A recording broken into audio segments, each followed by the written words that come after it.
Hello, this is Miss Carla. Normally you see me at the Fox Point Library, but since we're working from home, I get to share my activities with a much wider audience, which is really cool. Speaking of which, I wanted to talk to you guys about what kind of things we can do when we're working from home, since we are all learning new things, new strategies. I know that the schools are doing things totally different now, and it's a big shift to try and, do homework, learn lessons, and do all the things you're supposed to do when you're in a totally different setting. So I wanted to share a little bit with you about how I've been doing my work from home. Today I did a whole bunch of work in this room that's in my apartment that we have always called the office but never used as an office. We've never actually done anything useful or productive in here, and so I decided that since I have a lot of activities to do from home now, I would like a good workspace. So I wanted to show you real quick before I start my story time what I'm doing, and maybe the kids and families who see this video might be inspired to try some new arrangements and some new ideas at home, and to think about how you can make yourself comfortable and productive even though you're not in your usual working or school environment. So I am going to try to switch, there it is, I'm going to switch the camera around. It's still a little bit messy, but let me tell you, it's way better than it was when I started. So this is what we call our office, and I'm going to move to the doorway so you can see. That's, my cat Oliver. He's sitting there. He likes that he can look out the window. I've always had these bookcases here, which is nice. I'm a collector of books, mostly books for teens and adults, but also teens and children, but also some classic adult books, which are there on the left. And I've got some cute little decorations, so it feels nice and homey and cozy in here. And you can see my wireless router up there, which is how I can do all of my online stuff. And we have this bookcase, and I was able to make a trip to Fox Point Library and pick up a bunch of supplies, so I have a lot of things that I'm going to use to do some of my story times and my programs, and I've been trying to organize them on this shelf. I even brought home my laminator, which I'm very excited about because I like to laminate things. And then we have this couch here, which is where I've been sitting comfortably to do my videos. So now I'm going to turn you back around. And I wanted to say that even though this is a good setup I have here, and I feel comfortable, and I feel like I can get a lot of work done, and it's a good place to do these videos, sometimes I just want to sit in my bed, in my pajamas, and do my work. Or at the kitchen table, or in the living room with my parents, who I share an apartment with. So it's so there's a lot of places that I can go in my apartment. And if the weather's nice and my Wi-Fi is strong enough, I can go sit outside on the porch in the backyard and get some fresh air and sunshine while I work. So I just want us to all think about the fun and creative ways that we can be productive while we're learning new styles of working. Now, the story that I have to read today is called Across the Bay, and I realize that it's backwards. I have not yet learned how to turn the picture around. I will have it figured out next week, I promise. And this book is by Carlos Aponte.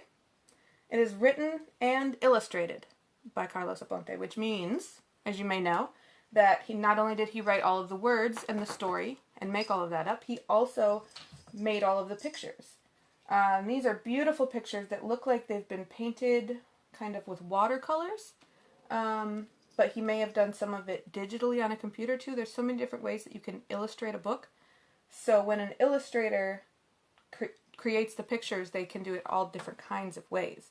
Doesn't matter if they're drawing it by hand or not, they're still the illustrator.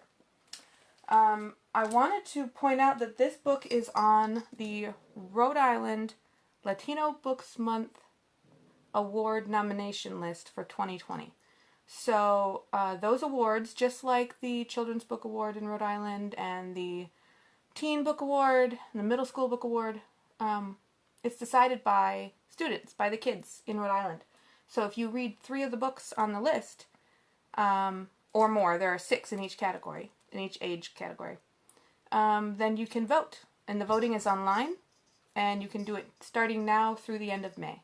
So I thought if we read a couple of these books, we'll have some under our belts and we'll be able to vote. Well, not me, because I'm not a kid. You have to be a kid to vote. And I will go over that a little bit more in the next week as well. And I'll post a link on our page to the Rhode Island Latino Books Month webpage so you can see all of the nominees and vote.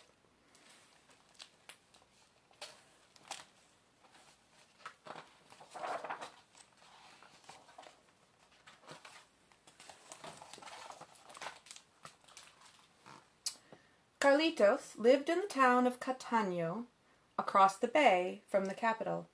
Mango, avocado, and banana trees grew in every yard. These were the pride of the people.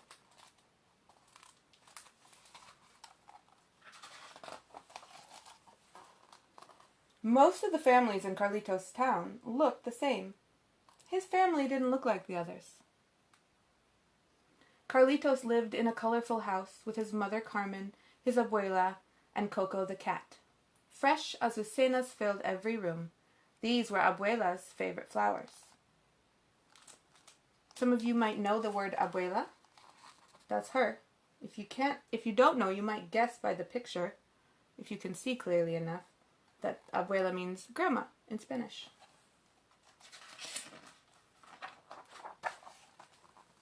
Carlitos loved the town of Catano, but he did not like the barber shop. Buenos dias, Doña Carmen, said Francisco the barber. Buenos dias, Francisco, said Carlitos' mother. Just a trim for my handsome little man. Carlitos blushed. And if you finish first, said Carmen to her son, I'll be across the street at the beauty salon. Carmen paid the barber, blew her son a kiss, and left the barber shop. Carlitos took a seat and waited his turn next to the fathers and sons.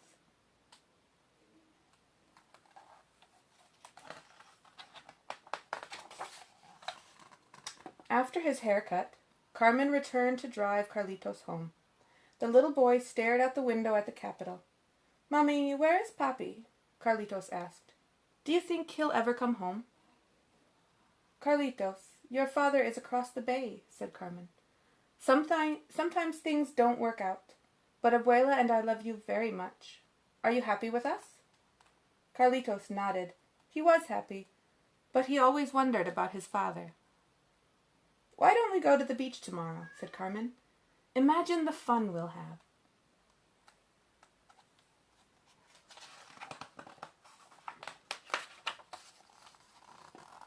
At home, Carlitos opened a small wooden box that he kept in his dresser.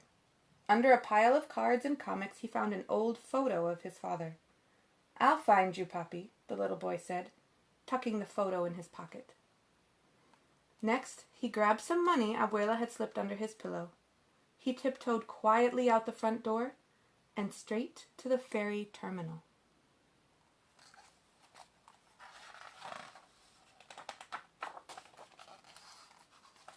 Carlitos bought a ticket and sat by the window. So far, so good, he thought. On the boat ride, the boy heard whoosh and splash as the ferry cut through the waves. The ancient city of old San Juan grew bigger and bigger.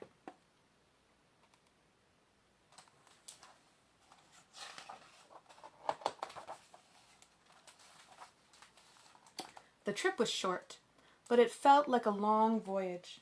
When he entered the city, it looked like a maze. On a sunny corner, Carlitos approached a piragüera shaving ice treats. "Excuse me," said the boy. "Do you know this man?" He showed the ice vendor the photo. "No," said the vendor, "but there is a woman named Cassandra who feeds stray cats by the cathedral. She's lived very long and seen many faces. Perhaps she can help you find him.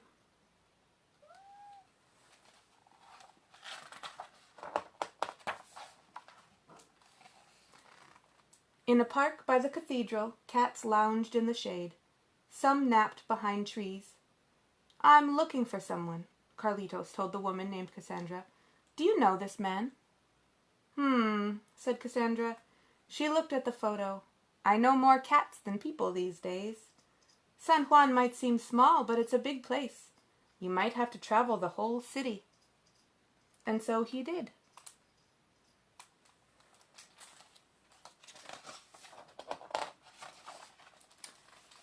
In a colorful plaza, old men played dominoes.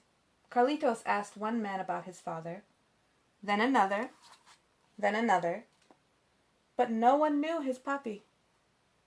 On San Sebastian Street, people wore colorful costumes and sang and danced to the rhythm of guitars. Que bonita bandera es la bandera puertorriqueña. The little boy searched the faces in the crowd, but no one looked like his father.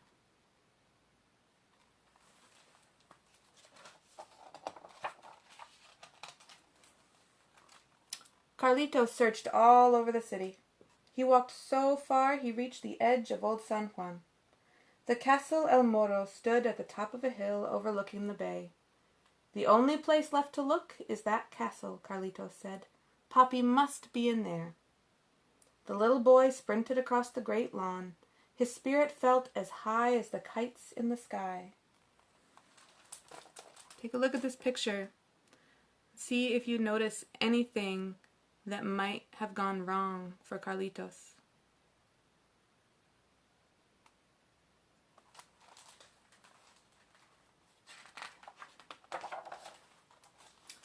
Carlitos arrived at the steps of the castle.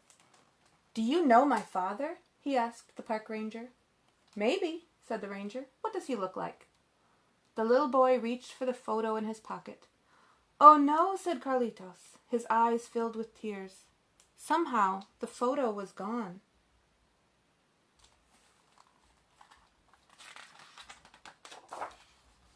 Clouds darkened the sky. Rain poured down in buckets. Carlitos and the ranger found shelter under an archway. "Why are you crying?" the ranger asked Carlitos. "I lost a photo of my father," said the boy. "Do you remember what he looks like?" asked the ranger. Carlitos said yes.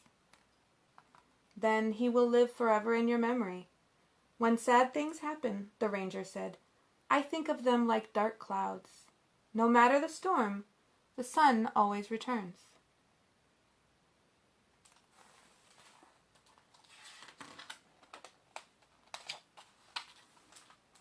And just like that, the rain stopped. The sun came out and everything looked shiny and new. Carlitos walked along the water and glanced at the town of Catano. He wondered what his mama, his abuela, and Coco the cat were doing at that very moment.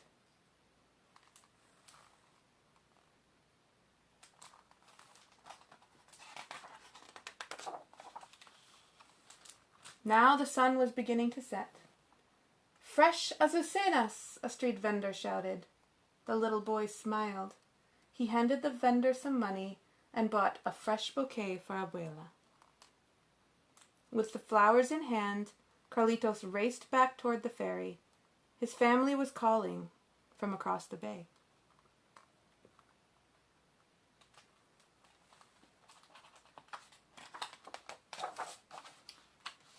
And Carlos couldn't wait to see them.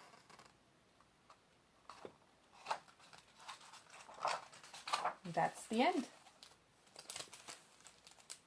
Across the Bay by Carlos Aponte. And you may have noticed that the boy in the story is named Carlitos, which is a cute way of saying Carlos in Spanish. And there's a note in this book that says that Carlos Aponte, the author, created this story based on his own childhood. So Carlitos is named after him in the story. I have a little activity that I would like to do, and this is a drawing activity, and I don't know if anyone saw Mr. Garrett's Storytime this morning, but mine is kind of like his, but it's a little bit different, a little bit more difficult, but I think you can do it. Also, mine is not really related to my story because there are no dogs in my story, but there is a cat. What we're going to do is we're going to tell a little story that will help us to draw a dog. Now the story starts with, let's say he's a little boy named Carlitos. And we're going to draw him like this, a little stick figure with legs that curve like that. He doesn't have any arms. Maybe they're down at his side. Maybe he's hugging himself. But you can't see his arms is the point. So this little boy Carlitos was walking in the woods early in the morning, having a wonderful time. So early, the sun had not even risen yet.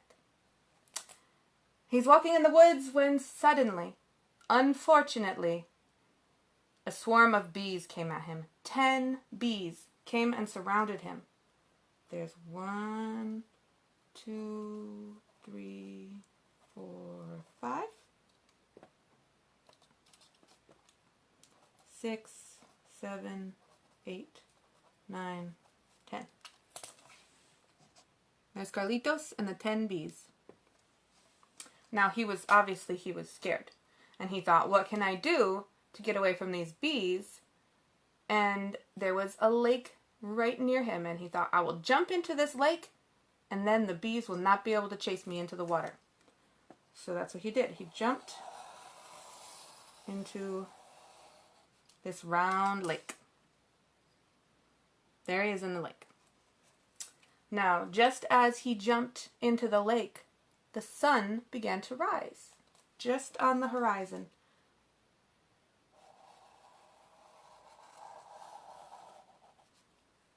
There's the sun coming up from behind the lake. And when the sun came up, then Carlitos could see that there were in fact 2 mountains also on the horizon.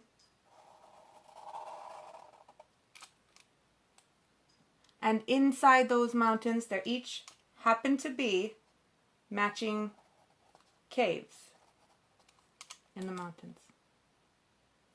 Now, even though the sun had just risen, unfortunately, it started to rain. And it rained so hard that the water was flowing down the mountains and splashing, and it was running so fast, and Carlitos was scared that the water was going to come and wash him away. Because here it is, forming big pools down the mountains and around the lake. But, as luck would have it, instead of getting washed away, a friendly, cute dog came up out of the water and became his friend. And that's the end of the story. And that's our dog. Thank you so much for listening and watching. And I hope that you can attend more of our story times and read alouds. And I will be doing this same thing next week at 3:30, along with my daily readings of the chapter book for 3rd through 5th graders at 2 o'clock every day. Have a good week.